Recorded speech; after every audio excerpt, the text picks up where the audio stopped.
नमस्कार साथियों, मेरे YouTube channel doctor Singh Bhatt में आपका स्वागत है। साथियों, रेबीज संदेह दूर करने वाले सवाल जवाब की दूसरी वीडियो श्रृंखला में आपका स्वागत है। साथियों, यह वीडियो इसलिए महत्वपूर्ण होने वाली है क्योंकि डॉग बाइट आपको हो जाती है तो बहुत सारे प्रश्न आपके दिमाग में उठते हैं और उनका समुचित जवाब नहीं मिल पाता है, जिससे आप मानसिक रूप से परेशान होते हैं। तो आपसे आग्रह है कि कृपया मेरे साथ अंत तक जुड़े रहें ताकि आपके सवालों के जवाब मिल सके। तो आइए शुरू करते हैं रेबीज संदेह दूर करने वाले सवाल जवाब की दूसरी वीडियो श्रृंखला को। साथियों, पहला क्वेश्चन आपके मन में ये उठता है कि क्या जानवर को टीका लगाने के तुरंत बाद रेबीज से मुक्त माना जा सकता है? नहीं। कुत्ते या बिल्ली को वैक्सीन देने के 14 दिन बाद पूरा इम्यूनिटी डेवलप होती है, तब तक खतरा बना रह सकता है।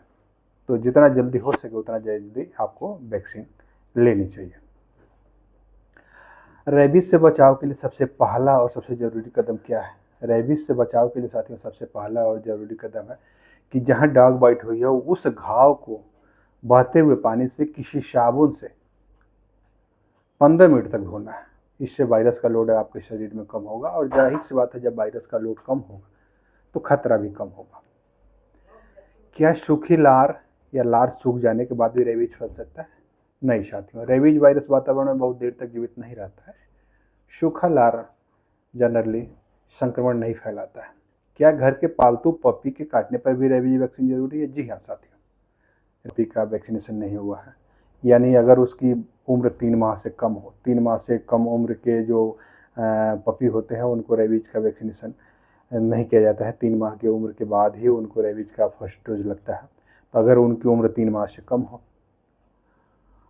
और वो जो है बाहरी कुत्तों के संपर्क में आए हों तो उनके काटने के बाद रेबीज का वैक्सीनेशन जरूरी होता है, आपको कराना चाहिए। रेबीज वैक्सीन लेने से पहले एलर्जी टेस्ट जरूरी है? नहीं, आमतौर पर इसकी ज़रूरत नहीं होती है, लेकिन अगर आपको किसी वैक्सीन के दौरान एलर्जी हुई है तो डॉक्टर को ये बात ज़रूर आपको बतानी चाहिए।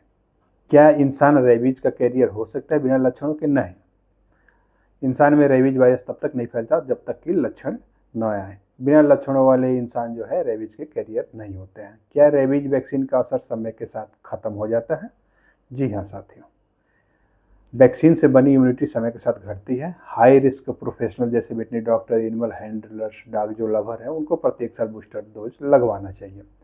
क्या बच्चों को रेबीज के टीके वयस्क जैसे ही होते हैं? हाँ साथियों, डोज और शेड्यूल बच्चों और वयस्कों में दोनों एक समान होते हैं।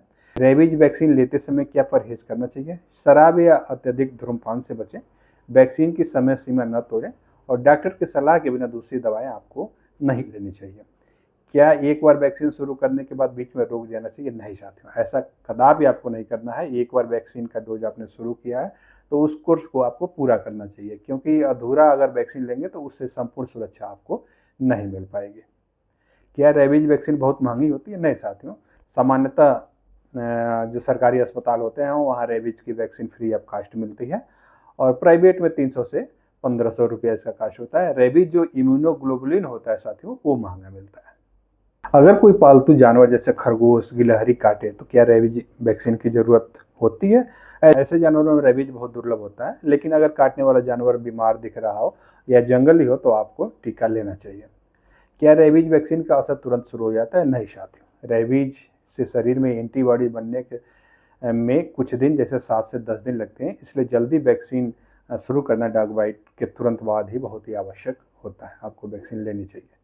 क्या रेबीज वैक्सीन लेने के दौरान नॉनवेज खाना मना है? नहीं, ऐसा कोई वैज्ञानिक प्रमाण नहीं है कि नॉनवेज खाने से टीके पर असर पड़ता हो, लेकिन संक्रमण से बचाव के लिए साफ सुथरा भोजन करना उचित रहता है। क्या रेबीज वायरस को मारने के लिए कोई घरेलू उपाय है? बहुत ही बढ़िया क्वेश्चन है साथियों, और आम तौर पे ये देखा जाता है कि गांव देहात में लोग जहां डॉग बाइट होती है वहां मिर्च, हल्दी इस तरह का लगा देते हैं, नमक वगैरह। तो ये नहीं लगाना चाहिए, इससे कोई फायदा नहीं होता और नहीं तो रेबीज का खतरा बढ़ जाता है। केवल वैज्ञानिक रूप से सिद्ध जो वैक्सीन इम्यूनोग्लोबुलिन है वही इससे सुरक्षा प्रदान करते हैं, प्रोटेक्शन देते हैं। क्या रेबीज वैक्सीन के दौरान किसी अन्य बीमारी का इलाज चल रहा हो तो रोक देना चाहिए? नहीं, किसी जो भी अन्य दवाएं चल रही हैं उसको चलने देना चाहिए, लेकिन डॉक्टर को एक और ज़रूर बताना चाहिए। क्या रेबीज केवल मांसाहारी जानवरों से ही फैलता है? अधिकतर मामलों में हाँ। लेकिन कुछ शाकाहारी जानवर जैसे गाय, भैंस, भेड़ अगर संक्रमित हो तो उनके काट लेने से या चाट लेने से ये संक्रमण हो सकता है, लेकिन बहुत ही ये दुर्लभ है। क्या छोटे बच्चों, नवजात शिशुओं में भी रेबीज वैक्सीन दी जा सकती है? जी हाँ साथियों, रेबीज वैक्सीन हर उम्र के लिए सुरक्षित है, यहाँ तक कि नवजातों के लिए भी। तो अगर आपको लगे कि डॉग बाइट हुई है नवजात बच्चों को, तो उनको भी वैक्सीन लेनी चाहिए। क्या जानवर के नाखून से रेबीज फैल सकता है? हाँ साथियों, ये बहुत ही महत्वपूर्ण क्वेश्चन है, इसका जवाब आपको जानना चाहिए। अगर नाखून में लार लगा हो और खरोच लग जाए तो वायरस शरीर में आपका वायरस जो होता है वो शरीर में प्रवेश कर सकता है और रेबीज का खतरा हो सकता है।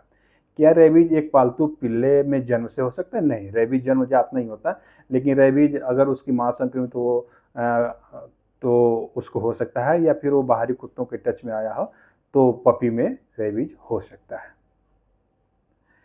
क्या किसी जानवर के की लार अगर आपके कपड़े पे गिर जाए तो कपड़ा गीला हो जाए तो क्या रेबीज का खतरा होगा? नहीं, ऐसा नहीं होता है, इसमें घबराने की कोई बात नहीं है। अगर उसका लार आपके किसी कट पे ना लगे और किसी म्यूकस मेम्ब्रेन पे आपके न लगे तब तक खतरा नहीं होता है, इसमें घबराना नहीं चाहिए। आप कपड़ा जो है उतारिए, उतार देना चाहिए आपको, और शरीर को अपने बढ़िया से साबुन से धोना चाहिए। क्या रेबीज वैक्सीन का असर समय के साथ खत्म हो सकता है? जी हाँ साथियों, जो इम्यूनो कम्प्रोमाइज्ड जैसे बुजुर्ग हो गए या किसी बीमारी से ग्रसित हैं तो उनमें समय से पहले ही उसका असर खत्म हो सकता है। क्या रेबीज वैक्सीन लगवाने के बाद अन्य टीके लगाए जा सकते हैं? हाँ साथियों, आप टीके लगवा सकते हैं, लेकिन जो कुछ लाइव वैक्सीन होती है उनमें जो है 2 से 4 सप्ताह का आपको अंतराल रखना चाहिए। क्या रेबीज वायरस हवा में फैल सकते हैं? नहीं साथियों, रेबीज वायरस हवा में नहीं फैलता है, ये जानवरों के काटने से ही होता है। क्या कोई वैक्सीन के बाद भी रेबीज से मर सकता है? अगर टीका गलत लगा हो, अधूरा लगा हो और बहुत देर से लगा हो तो दुर्लभ मामलों में मौत हो सकती है, लेकिन समय पे सही ढंग से लगाया गया टीका जो 100% असरदार होता है। साथियों, इस वीडियो के माध्यम से जो भी हमने जानकारी दी है, हमें उम्मीद है कि उससे आप ज़रूर लाभान्वित होंगे और आपके जो मन में संदेह होगा वो ज़रूर दूर होगा। अगर इसके अलावा भी अगर आपके मन में कोई संदेह हो, कोई सवाल हो तो आप कमेंट करके पूछ सकते हैं। अगर अभी तक आपने मेरा चैनल सब्सक्राइब नहीं किया तो कृपया मेरा चैनल सब्सक्राइब करें, दोस्तों के साथ शेयर करें, ताकि रेबीज के प्रति अवेयरनेस लोगों में जागरूकता बढ़ सके। और नमस्कार, धन्यवाद।